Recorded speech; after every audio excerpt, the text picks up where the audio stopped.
se você está vendo o Sol ou a Lua. Sejam muito bem-vindos, empreendedores, ao MegaCast da Megamate.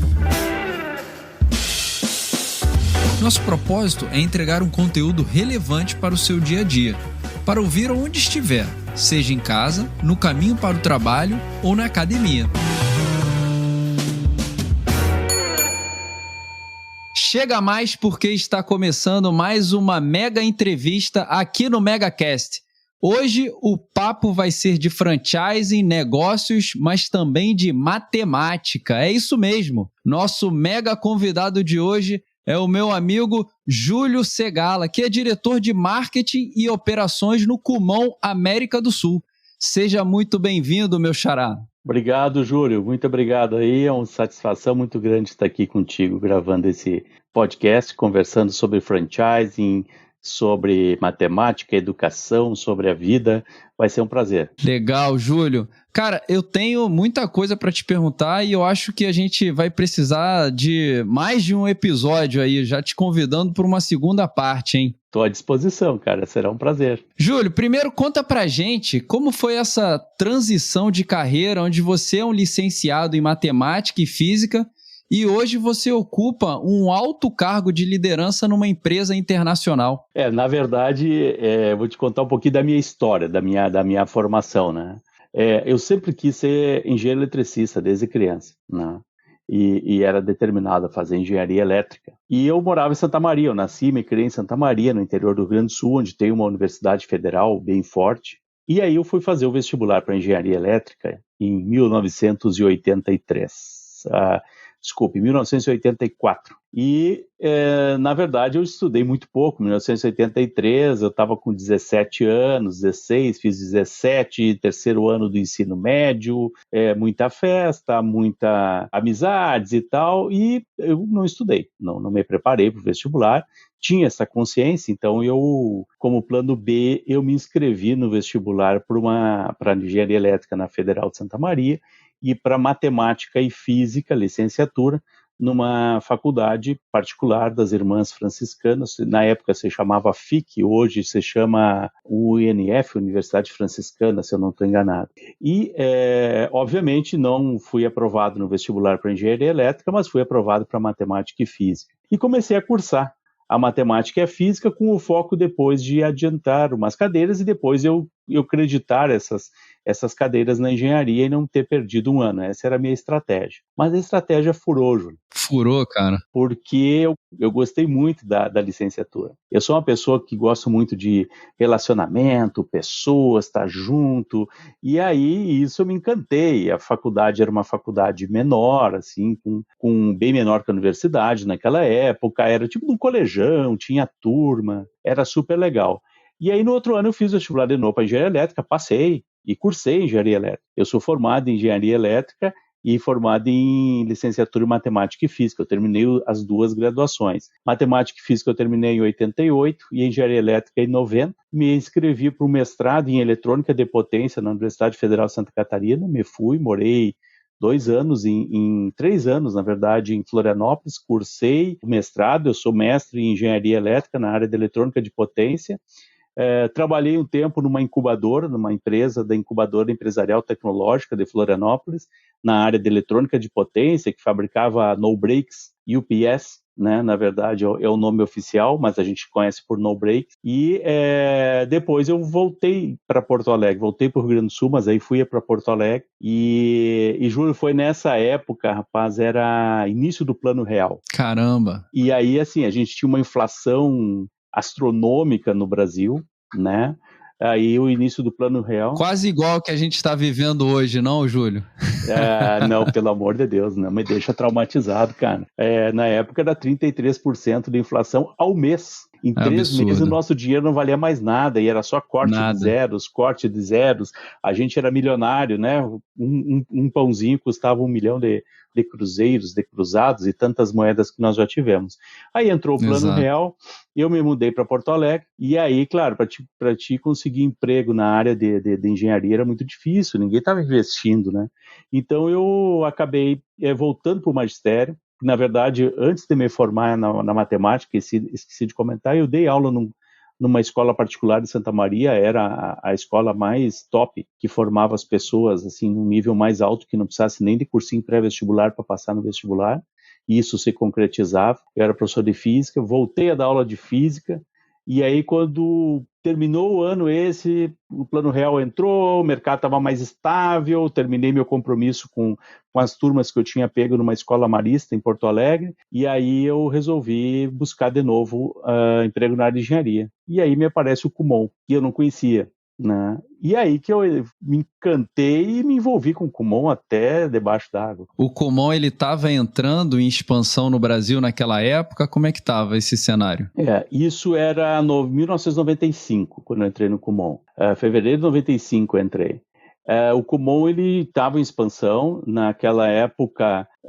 O Kumon começou com a primeira franquia em 77 no Brasil, né? E aí ele começou a expandir, mas assim a franquia essa era vinculada ao Japão. O material didático era todo em japonês, né? Essa franquia era em Londrina, no Paraná. E essa franqueada, obviamente, sabia ler e escrever e se comunicar em japonês também. Além, ela era brasileira, né?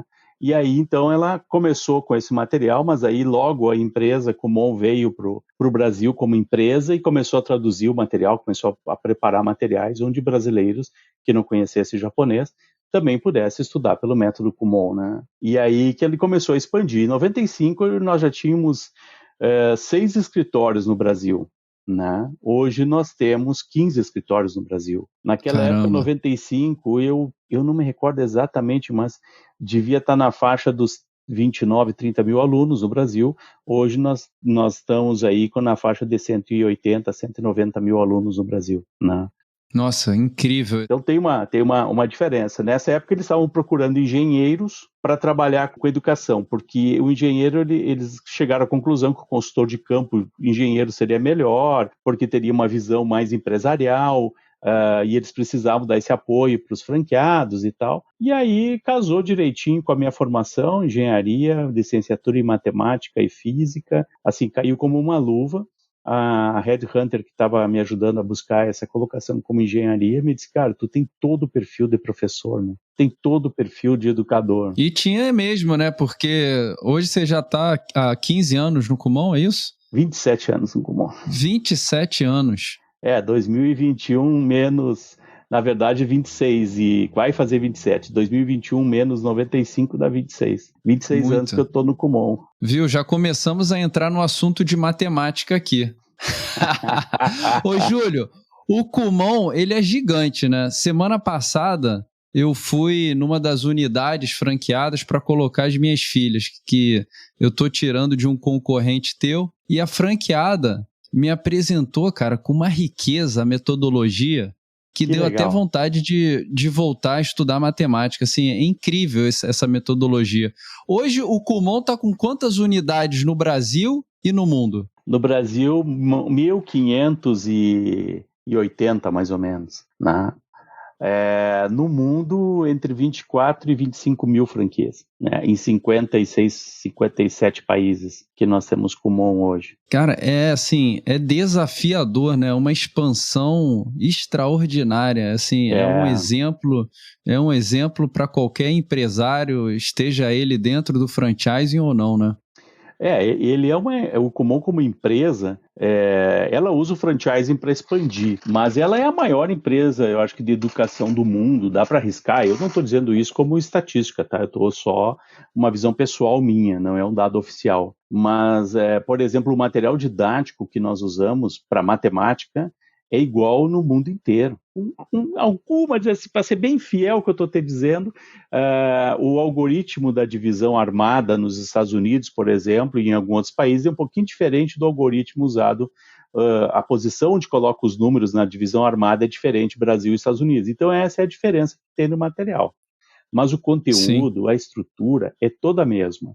E a gente trabalha também com língua pátria, português, espanhol, inglês como língua pátria, chinês como língua pátria, japonês como língua pátria, e isso esse material segue todo a mesma filosofia, a mesma estrutura, obviamente que a língua é diferente. E a gente tem inglês para estrangeiro, inclusive o inglês para estrangeiro ele tem um mercado enorme no Brasil, e ele já se expandiu para a América do Sul, o mesmo foi para a Europa, e o material que a gente tem hoje de língua pátria em espanhol desenvolvido no Brasil para os países de habla hispana da América do Sul, porque o Kumon, onde eu trabalho aqui no Brasil, é Kumon América do Sul, ele foi levado para a Espanha. A Espanha importou esse material, o México importou esse material para poder trabalhar com esse material. Servindo como referência, né? Exatamente. E aí tem essa interligação por ser uma empresa internacional, né? Sim. Ô, Júlio, eu sou um fã da expansão através do método japonês. Eu já estudei alguns cases,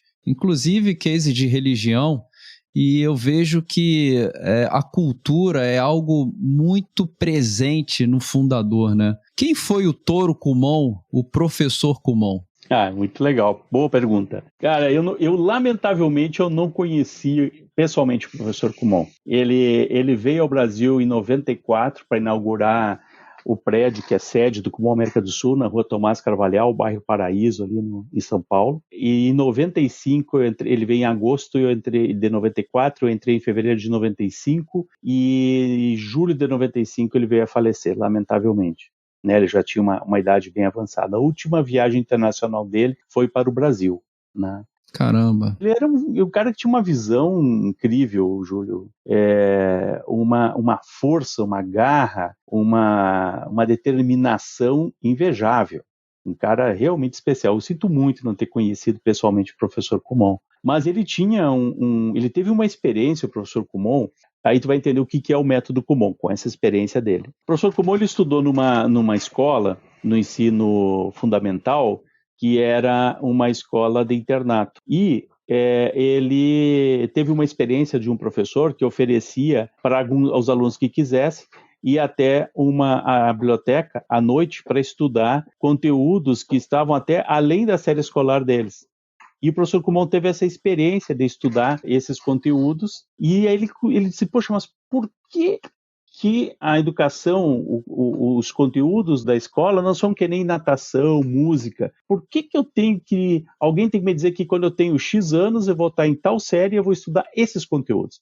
Se eu puder estudar conteúdos que são à frente, como a natação, como a música, o piano, por que eu não posso ir mais à frente? Então essa inquietude nasceu dentro do professor Kumon, e quando ele se formou, ele fez licenciatura em matemática, foi professor de matemática, e isso sempre incomodando ele queria muito que as crianças experimentassem essa sensação tão boa que ele teve. E aí quando o filho dele, o Takeshi, o mais velho, teve uma nota um pouquinho mais baixa do que ele é acostumado a tirar na escola, a mãe do Takeshi, a esposa do professor Kumon, incomodou ele para ele ajudar o filho. Ele achava que não precisava, a nota era tipo, ele está acostumado a tirar 10, ele tirou 9. Mas a mãe ali preocupada e incomodou até que ele aceitou fazer o processo de ter trabalho com o filho para ajudá-lo a melhorar as notas na escola, a recuperar essa nota um pouquinho mais baixa. Só que ele botou em prática algumas coisas que já vinham na cabeça dele. Ele usou esse momento para botar em prática isso. Então, ele criou exercícios onde o filho pudesse estudar sozinho, os exercícios eram autoinstrutivos, e ele preparou a criança para chegar no final do ensino médio. E aí ele pensou, o que ele vai aprender no ensino médio? Lá no terceiro ano do ensino médio. É isso. Então ele foi voltando, até que ele chegou no ponto onde o filho estava, e ele criou essa linha de material didático até chegar lá.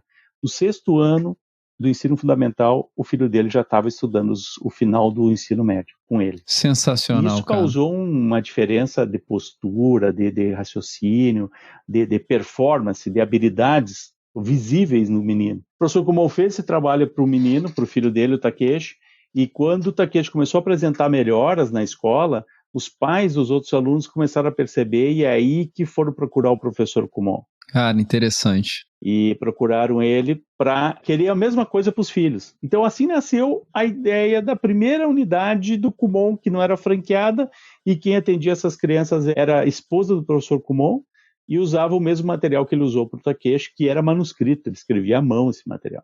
Cara, muito inspirador, e a gente vê diversos cases empresariais que começam dentro de casa, né? É aquela receita da avó, é aquele olhar do pai, da família, e o Kumon, ele tem isso na sua origem.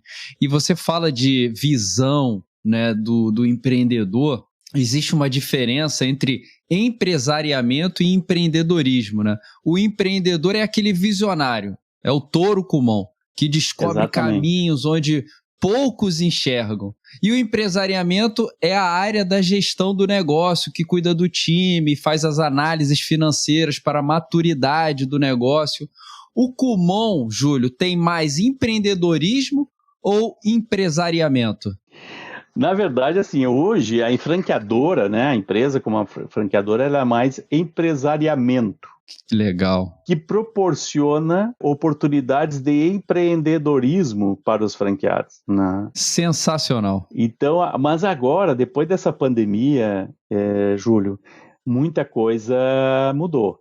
E eu acho que agora a gente vai entrar numa fase de mistura de empresariamento com empreendedorismo, porque tu não pode mais ficar empresariando aquilo que já existia, porque aquilo que já existia começou a mudar e agora é novo, né? Então a gente vai ter que começar uma vida nova, um jeito diferente de fazer a mesma coisa, mas um jeito diferente, e isso aí vai envolver um pouco de empreendedorismo no empresário, né? Cara, sensacional. Então, eu, por exemplo, eu sou um funcionário do Kumon, um executivo do Kumon, eu estou muito mais para empresariamento, como tu colocaste, se eu entendi bem a tua definição, mas agora eu vou ter que ter muito meu lado empreendedor aí para poder colocar em prática todas as mudanças que vão ser necessárias daqui para frente. Cara, eu gostei muito dessa tua análise, dessa tua colocação. Na verdade, existe a simbiose, né? O empreendedorismo, ele inicia um negócio e é o empresariamento que sustenta Exato. aquela vontade, aquela visão do empreendedor. Ô, Júlio, o Kumon, ele é voltado, como você colocou muito bem aí a história, né? Do filho do professor Kumon, ele é voltado para a criança, né? E qual é a importância dessa metodologia do Kumon na formação desse novo estudante? Legal. Porque o objetivo do Kumon é desenvolver alta habilidade acadêmica e autodidatismo ao mesmo tempo. As duas coisas ele desenvolve junto. Com esse processo que é uma metodologia de estudo, a criança estuda o material didático, que é autoinstrutivo, e através do estudo do material didático em matemática, português, no caso do Brasil, né, ou língua pátria, para ser mais genérico, e inglês, estudando essas três disciplinas desta forma, com esse material didático autodidata, autoinstrutivo, e ele vai desenvolver alta habilidade acadêmica, porque para te ter alta habilidade acadêmica, tu tem que ter raciocínio, tu tem que ter cálculo mental, tu tem que ter habilidade de leitura na tua língua pátria, vamos falar de português, que nós estamos no Brasil, e tu também tem que ter habilidade de leitura, escrita e fala em inglês para te comunicar com o mundo. Então, o foco do Kumon não é substituir as disciplinas de matemática, português e inglês da escola, porque ele não aborda todos os conteúdos que a escola precisa abordar por questões de leis, né? Mas ele prepara a criança para poder se transformar num autodidata ou uma pessoa que tenha características de autoinstrução e que ele possa aprender para o resto da vida. Mesmo depois que ele terminar a faculdade, que ele se formar, que ele for trabalhar, a gente tem que estar sempre estudando, né, Júnior? Cada vez mais. Os conhecimentos cada vez são mais voláteis. Exato, e essa base, Júlio, ela é muito importante para as pessoas, para a formação do ser humano em si, né? Se a gente pegar o Programa Internacional de Avaliação de Estudantes, né, que é o PISA, a gente vê o baixo rendimento do estudante brasileiro naquela avaliação. Isso é preocupante para as próximas gerações. Aí não vai ter empreendedorismo, não vai ter empresariamento. O Kumon, ele tem essa preocupação? Sim, com certeza. É preparar a criança para o futuro dela, é preparar a criança para a vida, e a vida é formada de estudo contínuo, né? Lifelong learning, essa é a palavra mais usada hoje aí pelo pessoal que começa a ver o futuro, né? Então o Kumon prepara muito a criança para a vida. O Kumon, ele tem um papel parecido com o nosso de pai, Júlio. Eu sei que tu tem filhos, eu tenho filhos.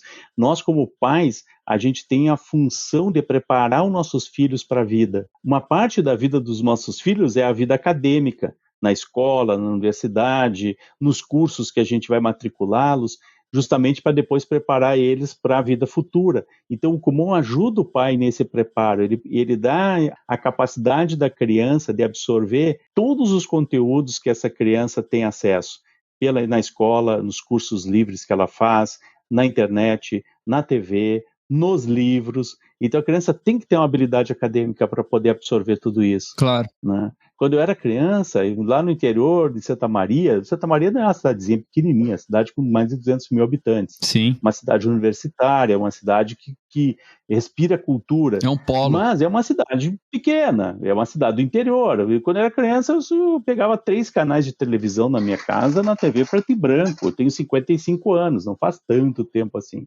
Hoje, a gurizada tem acesso ao mundo na palma da mão. Se tu não tiver habilidade, por exemplo, em leitura e escrita de inglês, é difícil tu acompanhar ou tu conseguir ler um livro na sua essência, na sua originalidade, na sua obra original que ela foi escrita em inglês.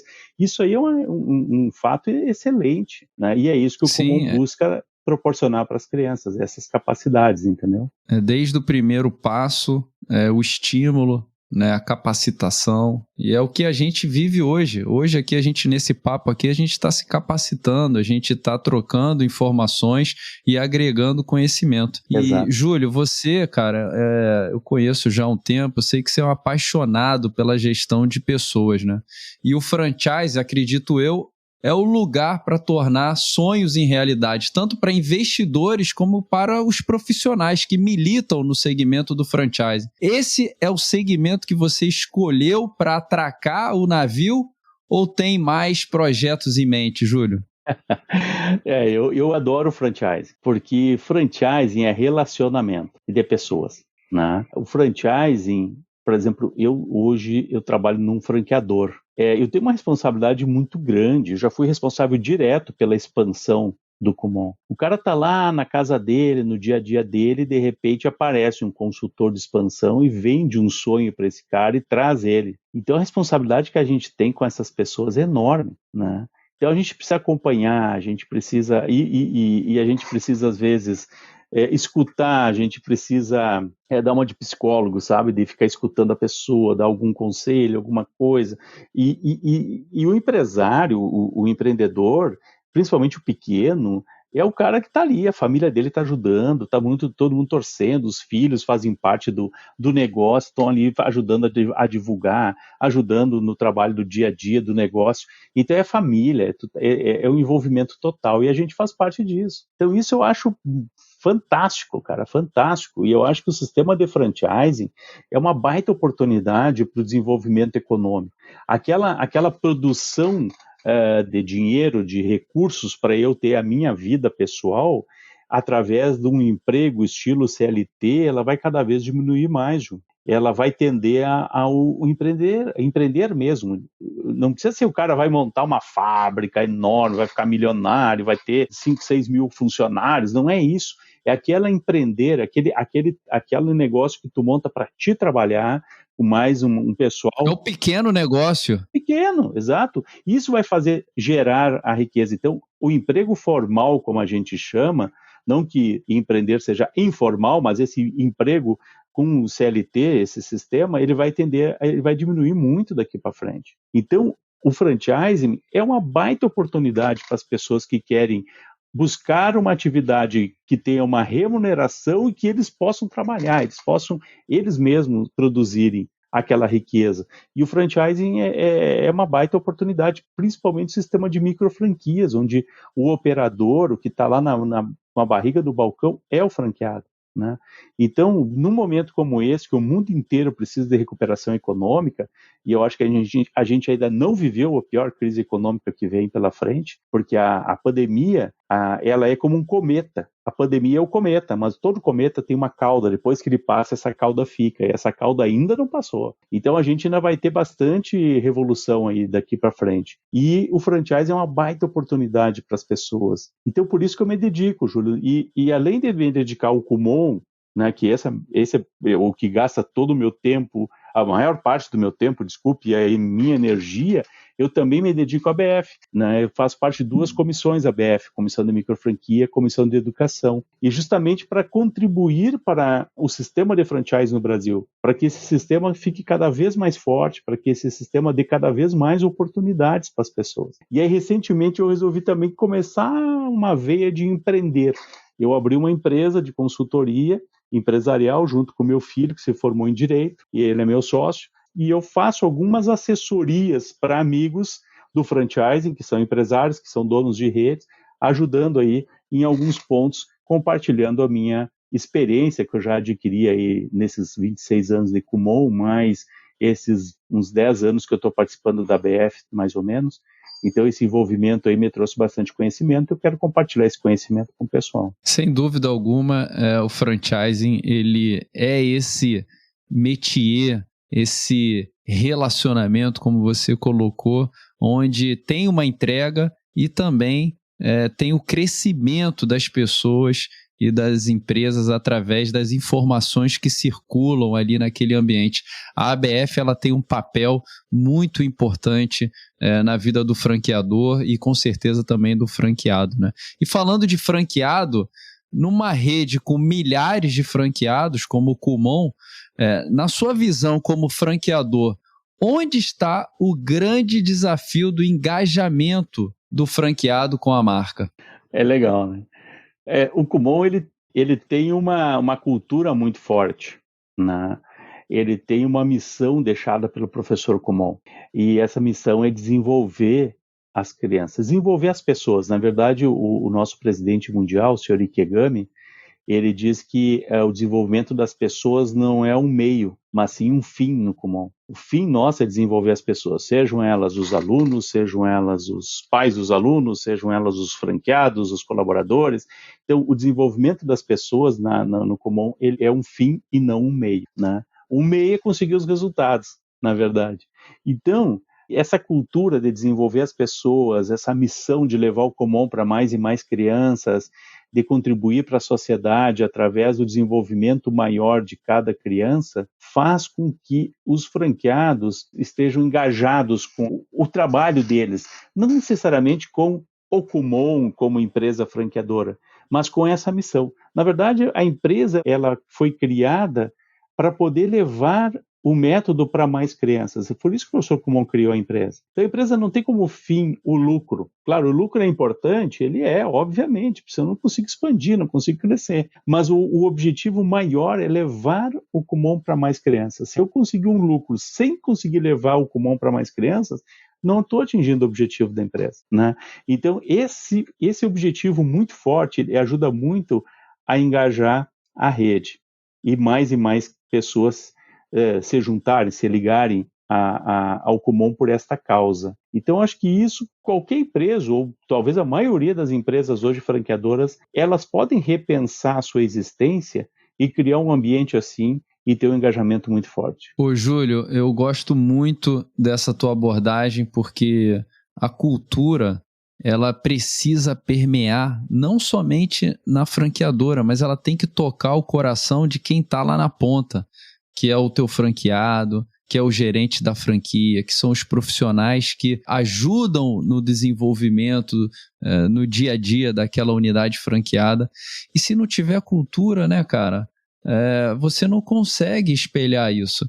E uma coisa, assim, parece ser simples, mas não é. Eu estava conversando com a minha esposa um dia desses, e eu também gosto de entrar em diversos projetos, e ela falou, cara, eu não entendo como você consegue. Né? Aí um dia eu estava 3 horas da manhã gravando um programa, aí ela falou, você foi dormir tarde ontem, né? Eu falei, fui. Eu falei, cara, como é que você consegue? Eu falei, isso é propósito. Exatamente. Quando você tem o propósito, você é movido por isso. E a empresa que tem uma causa de existência muito bem desenvolvida, ela alavanca esse engajamento. Eu acho que vocês fazem isso com uma maestria que precisa ser reconhecida pelo mercado. Parabéns por isso, cara. Eu acho que quando tem um propósito, tem uma energia, né, cara? Uma energia muito grande que te move, né? Problemas sempre vai ter. Nenhum franqueador é perfeito, nenhum franqueado é perfeito. O franqueado sempre vai ter um porém do franqueador, um porém do Júlio que falou tal coisa um dia, eu não gostei do que ele falou, eu não gostei. Isso aí sempre vai ter, né, Júnior? Mas se eu tenho um propósito, se o meu foco for a minha missão, o meu propósito, essas coisas que são inerentes de todo relacionamento, de todo o processo, elas ficam de lado, vamos resolver, isso passa. Falou, já não me lembro mais. Então isso aí tudo vai passando, né, Júlio? E o que fica mesmo é esse propósito. E tu falou engajamento e cultura, tu sabe que eu arrisco a dizer que o Kumon, até os pais dos alunos e os alunos se envolvem na cultura, porque às vezes no LinkedIn eu recebo uma mensagem da pessoa assim, os meus filhos já fizeram Kumon, eu adoro o Kumon. Alguns dizem assim, muito obrigado, sabe? Então essa cultura, ela vai até dentro das famílias, assim, as famílias Kumon, puxa, os meus amigos, eles acabam colocando os filhos no Kumon, depois me dão feedback, mando foto. Tem amigos do franchise que tem os filhos do Kumon, quando eles recebem medalha, me mandam foto. Quando chega alguma novidade, eles tiram foto e me mandam. Então, assim, e também quando a criança está desanimada, me falam, olha, ele está querendo desistir, está querendo sair, te segura, firme, vai lá, faz e dou algumas dicas aí para manter. Mas é muito legal esse engajamento que as pessoas têm por essa marca, né? Então, isso aí eu acho que é uma coisa muito interessante. Não é fácil criar, mas é possível criar. Depende muito da postura ou do propósito que tu queria para o teu negócio. Exato. Ô, Júlio, a gente esteve juntos no programa de entrevista, né, do Kumon Convida há meses. Exato. E você me perguntou sobre a pandemia. Eu queria voltar essa pergunta para saber quais são os planos do Kumon para 2022. Está na expansão, na capacitação? Onde é que está o olhar aí do Kumon para 2022? Ixi, isso é bem interessante, né? O Kumon era um processo do Kumon tanto para desenvolver os alunos quanto para desenvolver capacitar e desenvolver os franqueados e os colaboradores da franqueadora, os colaboradores da franqueada, tudo presencial, 100% presencial. Tinha que resolver um negócio, dava uma ligada, mas na verdade pegava um avião, ia lá, sentava na frente, conversava e tal. A pandemia veio e não deixou a gente fazer mais isso, né? Tivemos que todos ficar em home office. Os colaboradores ou franqueadores estão em home office até hoje. Então a gente está fazendo tudo por vídeo, né? E tem funcionado muito bem. Claro, a gente sente falta do presencial? Sentimos. A partir do ano que vem a gente vai voltar a ter um presencial misturado com remoto, que a gente vai chamar de híbrido. Mas, para o desenvolvimento das crianças, a gente aprendeu que uma mistura entre remoto e presencial, e o remoto é o poder saber como que a criança estuda em casa, porque o Kumon é todo dia, né? A criança faz as tarefas em casa também, nos dias que ela não vai até a unidade franqueada. Então, entrar na casa do aluno e poder ajudar ele a estudar em casa vai render muito mais o estudo dessa criança, o desenvolvimento vai ser maior. Então, a gente percebeu isso na pandemia e vamos implementar isso como uma atividade corriqueira. E daqui para frente a gente vai começar a usar o sistema híbrido, a gente chama de orientar o aluno, orientação do aluno no material didático, orientação híbrida. Vamos fazer capacitação híbrida, vamos fazer suporte de campo híbrido. Então agora o grande desafio é o híbrido, é saber dosar o que tem que ser feito presencial, o que pode ser feito remoto. E com isso acho que a gente vai ganhar tempo, vai ganhar produtividade, o franqueado vai ficar mais feliz porque ele vai conseguir ter um suporte melhor, né, mais eficiente, ele vai poder crescer mais, vai poder aumentar a unidade dele e eu acho que os custos de todos vão diminuir, até a nossa visão é essa. Eu acho que a gente vai conseguir ter uma nova forma de fazer a mesma coisa, a nossa essência não mudou, os nossos princípios não mudaram, a nossa cultura não mudou, mas o híbrido vai ajudar a reforçar mais ainda isso. Esse é o nosso desafio 2022 em diante. Sensacional e interessante o quanto você está olhando para uma adaptação, que é um processo doloroso, mas com viés de atender uma melhor entrega para o teu franqueado. Então, exatamente. Acho que esse pensamento de, cara, o híbrido funciona aqui não, aqui a gente pode ficar mais no digital, Isso é muito importante, cara, porque muitos se adaptaram à comunicação do digital, né? Mas outros não. Tem negócios que não funcionam no digital, assim como tem negócios que funcionam muito melhor no digital. A produtividade é melhor. Gostei muito, cara, desse teu olhar aí, uma aula. É legal. Júlio, um ponto que eu lembrei agora, o professor Kumon tem várias frases que o professor Kumon usava frequentemente que a gente usa até hoje, mas lembrei de duas agora. A culpa não é da criança, e 2, o assim está bom não existe. Sempre há o que melhorar. Então, acho que isso aí é o que está nos guiando. A culpa não é da criança mostra o foco no aluno. E às vezes, quando a gente está como franqueador, a culpa não é do franqueado, o foco no franqueado.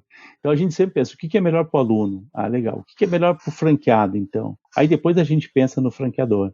Então essa sequência ela é muito importante.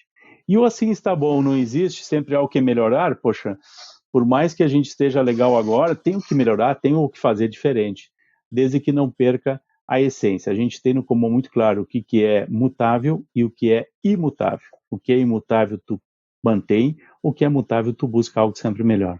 Muito bom. Ô, Júlio, eu já tive a oportunidade de estar com você em alguns eventos internacionais e eu sei, cara, que você tem uma preferência que também é de muitos brasileiros. Churrasco. Me fala de onde vem o melhor churrasco do mundo, Júlio. Ai, isso é complicado. Churrasco é uma coisa muito... Churrasco é um ritual, né? Eu gosto de tudo que tem ritual, Julião. Eu gosto de chimarrão. Você acorda cedo, cara? Você acorda cedo? Você falou de ritual? 6:30 da manhã eu me acordo, a primeira coisa que eu faço é chimarrão. Então eu tomo meu mate, meu chimarrão. Caramba, eu pensava que era churrasco, porra. Não, isso aí a gente começa a preparar lá pelas 10 da manhã, a gente começa a preparação do churrasco. Mas chimarrão, né? Eu tomo muito mate todos os dias. Opa! Eu gosto de vinho tem um ritual. Eu gosto de charuto tem um ritual. E gosto de fazer um churrasco, o churrasco tem um ritual. Mas eu acho que eu gosto mais de fazer o churrasco do que comer o churrasco, né? Eu acho que preparar esse churrasco, ele é bastante importante. Eu gosto de fazer churrasco para as pessoas, porque é uma demonstração de gratidão. Servir. Na empresa, antes da pandemia, a gente fazia churrascos, o prédio do Kumon, esse que o professor Kumon veio em 94 inaugurar aqui, ele tem um terraço em cima, e nesse terraço tem uma churrasqueira, né? E eu já fiz muitos churrascos nessa churrasqueira. Para comemorar resultado, por exemplo, a equipe de expansão bateu a meta do semestre, bateu a meta do ano de aberturas, eu fazia um churrasco e servia para eles o churrasco como gratidão, como agradecimento. E outras coisas também, não só a equipe de expansão, mas muitos churrascos a gente fez e eu gostava de fazer isso como uma maneira concreta de eu demonstrar o meu sentimento de gratidão àquelas pessoas, né? Eu acho que isso que é o churrasco, é fazer um churrasco, né? E o churrasco bom é aquele feito no chão, na churrasqueira, ou não tem dessa? O que importa é a carne e o churrasqueiro? Eu acho que a carne ela tem bastante influência nisso, né? Infelizmente, hoje no Brasil, a carne está bastante cara pro churrasco, né? Mas ela tem bastante influência. Mas uma coisa principal é fogo. Fogo dentro da churrasqueira. Opa. Ou fogo no chão, o fogo tem que ser forte, senão o churrasco não vai sair legal. Tem que ser intenso, né? A carne ela tem que ser assada num fogo intenso, porque aí o churrasco, no meu entender, ele fica melhor, fica mais gostoso. Então, eu tenho como lema isso, o fogo, ele é bastante importante num churrasco, seja ele com lenha, seja ele com carvão, ou seja ele até com gás, como foi o nosso churrasco em Orlando. E um pouquinho antes da pandemia, né, nós estivemos em Orlando juntos para a convenção da IFA, e lá nós fizemos um churrasco numa churrasqueira a gás. E foi bem legal, né? Tava bem divertido, essa confraternização. O churrasco une as pessoas, o chimarrão une as pessoas, o vinho une as pessoas. É verdade. Né? Então, acho que isso aí é legal, isso é importante. Ô, Júlio, a gente começou sobre negócios, passamos por matemática, empreendedorismo e a gente está fechando com gastronomia. E chegando nesse final desse papo super leve, descontraído, eu queria que o Júlio Segala deixasse uma mensagem final para os ouvintes do MegaCast, dando um conselho para os novos empreendedores no franchising, esse momento tão desafiador da pandemia, o que eles precisam ter de atenção ao escolher uma franquia? Eu acho que o franqueado, um conselho para os franqueados ou candidatos a serem franqueados, é conseguir se identificar não só com o produto ou serviço, mas também com a cultura do franqueador, né? Então isso é importante. Para isso existe um processo, uma espécie de um namoro, né? Onde a pessoa vai conhecer o franqueador, vai passar por entrevistas, vai fazer treinamento, vai visitar as unidades franqueadas, vai receber a COF, vai ler a circular de oferta de franquia, COF, vai saber tudo, como é que opera, vai ter a lista dos ex-franqueados, a lista dos atuais franqueados, vai atrás, né? Também não vai ligar para um franqueado só e vai achar, é maravilhoso, porque o cara me falou super bem, pode ser que aquele esteja num momento muito bom, empolgadíssimo. Liga para vários franqueados, liga para vários ex-franqueados, porque não é um ex-franqueado que vai lá e vai dizer assim, eu não gostei, pau, vai falar mal, que vai dizer, então é assim. Pesquisa, vai atrás, te envolve, porque depois que entra é para ficar, não é para sair. Franquia não é tu... eu entro, se eu não gostar, eu saio. Não funciona assim. Franquia é um negócio de longa data. Nosso primeiro franqueado que eu falei, que abriu em 77, se chamava Suzana Cabe, ela ficou 41 anos franqueada do Kumon, né? Cara, que case. Ela já, a idade estava avançada, ela teve que se aposentar, e isso foi há 2 anos atrás, ela acabou de falecer, o mês passado ela faleceu, né? Caramba. Então, foi uma lástima, assim, a gente sentiu muito, mas ela foi uma pessoa que contribuiu muito, né? Então, franqueado é isso, é contribuição, né? E para o franqueador, cara, acho que é assim, tu falaste antes, franquia, franchising é relacionamento. Então, assim, exerçam essa capacidade de se relacionar, exerçam a sua capacidade de empatia, se colocar no lugar do outro, tentar entender, ou se não conseguir se colocar no lugar, porque tem gente que diz que é impossível entrar no lugar da outra pessoa, você coloca ao lado da outra pessoa, tentando enxergar no mesmo ângulo de visão, na mesma altura dos olhos daquela pessoa, tentar escutar do mesmo jeito que aquela pessoa está escutando, porque aí tu está exercendo a empatia e aí tu vai estar conseguindo entender como cuidar melhor das pessoas. Franchise é cuidar das pessoas, né, Júlio? Cuidar dos franqueados, cuidar dos colaboradores. É isso, Júlio. Muito obrigado, cara, pela tua participação aqui no MegaCast. Eu sou um fã teu, cara, eu te admiro da forma como você trabalha com gestão, com as pessoas. Eu acho que todos precisam ouvir essa tua entrevista aqui no MegaCast para buscar cada vez mais inspiração. Espero estar junto contigo para a gente comer de novo um churrasco e tomar um chimarrão ou então um mate gelado, né? Vamos lá, sou parceiro, mas olha, quanto à admiração, a recíproca é verdadeira, como dizem os matemáticos, né? Também aí, xará, de julho para julho hoje, foi um papo reto, muito legal, muito obrigado, viu, Júlio? Valeu, Júlio, até a próxima, meu amigo. Até a próxima. Esse foi mais um MegaCast, feito com muito carinho por uma equipe que é movida por desafios. Por aqui, Júlio Monteiro, e agradeço muito a sua companhia. Te vejo por aí.